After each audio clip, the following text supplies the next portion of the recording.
Coucou Malena, j'espère que Tom et toi allez bien. Je t'écris aujourd'hui pour une raison toute particulière, je suis allée au musée. Et oui, je sais, la journaliste à l'esprit cartésien s'est rendue dans l'antre de la créativité. Incroyable, n'est-ce pas?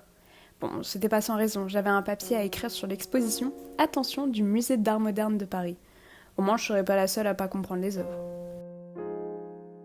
Le triptyque de l'entrée est impressionnant, je le reconnais, mais excuse-moi l'expression, j'aurais vraiment pu le faire moi-même. D'ailleurs, j'aurais dû le faire et devenir milliardaire, mais là n'est pas la question. Un tableau a par contre tout de suite retenu mon attention. Une jolie peinture d'une église dans un quartier de Paris. Parmi toutes ces œuvres représentant des traits et des silhouettes déformées, elle se trouvait là, en plein milieu. Directement, je le note pour en faire l'angle de mon article, et je trouve alors un titre, dis-moi ce que t'en penses.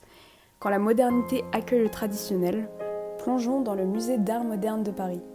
Enfin bon, je peux pas faire tout mon papier dessus, alors je déambule dans les salles, note quelques détails, sans réellement me poser de questions. Jusqu'à ce qu'une me percute. Pourquoi je comprends pas ce qu'a voulu dire l'artiste? Est-ce qu'il a voulu représenter la colère avec ses coups de pinceau barbares? Ou alors le rejet des normes? Peut-être même qu'il a fait tout ça parce qu'il trouvait ça simplement beau.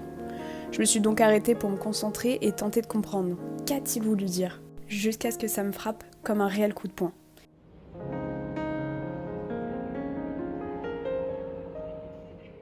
L'artiste n'avait peut-être tout simplement pas envie d'y donner une signification arrêtée, mais juste d'inviter au questionnement. Donc pas de réponse voulait dire que chaque interprétation était possible, de la plus imaginative à la plus terre-à-terre. Tous ces débats qu'on a pu avoir autour de tableaux ou encore sculptures étaient en quelque sorte inutiles, même si je l'avoue très intéressants. D'ailleurs désolée pour ces nombreuses fois où je me suis emportée. Mais en tout cas aujourd'hui je pense avoir réellement compris le sens de l'art, et je t'avoue que ça a facilité le reste de la visite. Je me suis arrêtée devant chaque tableau, sculpture, composition, mais en changeant le point de vue de la question que je me posais avant. Qu'est-ce que l'artiste a voulu dire devenait alors qu'est-ce que je vois et qu'est-ce que je ressens. Voilà, c'était ma petite réflexion du jour. Gros bisous et à bientôt.